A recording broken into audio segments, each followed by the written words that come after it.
All right, this is the big one. When we talk about social media, online marketing, and promotion, this is, for the most part, probably one of the first things that come to mind. I'm Giovanni Gallucci. We're talking about social media and how to effectively use it with your marketing and your online promotions. And we are going to talk about social networks.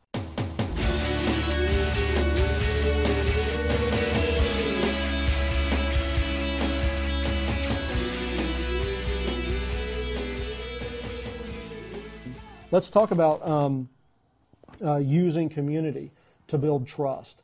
And this is a little bit of a case study in social networking and what to do to get it right. Microsoft has inherently created I wouldn't say inherently, Microsoft created some bad vibes between itself and the open source community in the technology field. Open source people are programmers and advocates of companies taking the source code and the programming code for their products and allowing other programmers outside the company to have access to that so people can improve products, or they can take lessons learned from other products and maybe either learn from them or develop new products on top of the code base. Microsoft spent a lot of time in its history basically pushing back on this community, saying that it didn't have a future.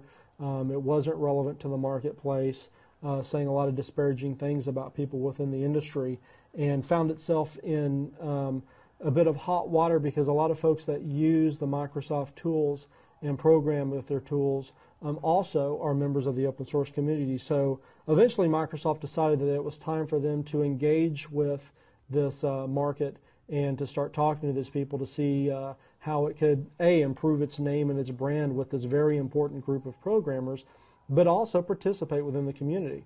So they opened up a blog, and the blog initially, actually it was a series of blogs, it was a portal with all kinds of content on there.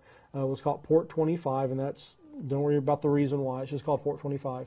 And initially, and probably they should have expected this, but they didn't, the first probably several weeks, the first few months that the site was live, they endured blistering criticism, very raw commentary from folks within the community, and had a lot of people berating them, talking about how bad their practices were, how they essentially were evil, and they didn't have a place within the open source community. But while that surprised Microsoft, because I guess they expected just to open up the front door and everybody was going to welcome them with open arms, they found themselves basically opening up a portal to a barrage of criticism that was very raw and very frank.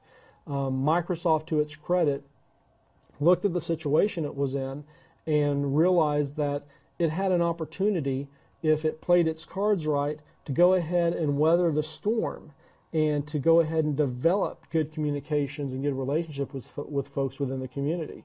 So what they chose to do, instead of pushing back and being critical back and playing a tit for tat with the community, they decided to be patient and to communicate in a positive manner and consistently reiterate some key points that they were there to participate in the community. They had understood that they had made some missteps and they wanted to improve upon them. And what they found is after a few months, the criticism started to die down. And a couple of months after the criticism died down, they found themselves in productive, positive, effective communications with people that 6 months beforehand were on their website and in their blog being very critical and very frank.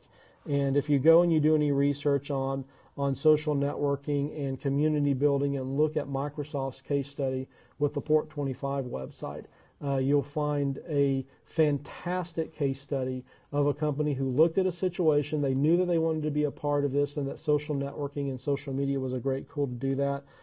Frankly, they found themselves in some hot water when they did it, but they kept their cool and they opened up the line of communications, and they've got a wonderful resource now that is one of probably the most important open source resources out on the web, because you can't discount the fact that Microsoft is the largest programming and computer company out there, so anything they do is going to have a dramatic effect on the marketplace. So let's go and look at some social networking websites, and we'll walk through some basics of how they can benefit you, and talk about setting up profiles and things of that nature. First one that we're going to have a peek at, not because it's my favorite, but because it's the largest social network out there, is MySpace. A general rule that I like to follow whenever we're talking about social networks is that you usually have to look at the current network that is the hottest. It doesn't mean it's the largest, but it's the hottest. You have to look at the network that is the largest. You obviously can't ignore that. And then you need to try to look into your crystal ball and see if you can figure out which one is up and coming. A sad reality whenever it comes to social networking websites is that these things typically have a fairly short shelf life. I don't know if you're familiar with the social network Friendster, but Friendster is a classic case of a network that was on fire. It was doing all the right things. It had a super group of managers and executives running the website when it was a startup, and it was trailblazing in areas that no other websites were making headway in, and it basically imploded on itself. After it came and went, MySpace came up, and MySpace grew very quickly into the largest social networking site on the planet, or at least the English-speaking one. A lot of people have criticisms about the fact that the website's fairly gaudy. People complain there's too much advertising on the site, and that the site in general doesn't have a very appealing look. But you can't ignore the fact that it is absolutely the largest social networking site out there. And to their credit, the reason why MySpace was able to grow at such an amazing clip was they started with a very focused niche that had great influence within its own niche, the individuals did, and in the outside world. They started with musical artists, and they started with actors and actresses. And once they built the network up with that very influential group of people, then they opened it up to the general public. MySpace is still a site that independent musical artists go to put music up online and to promote themselves, but the overall growth has pretty much flattened out. It's still the largest one out there, so you can't ignore it. It's still very heavily crawled by Microsoft and Google, so it's a great place to get backlinks and to spread the word.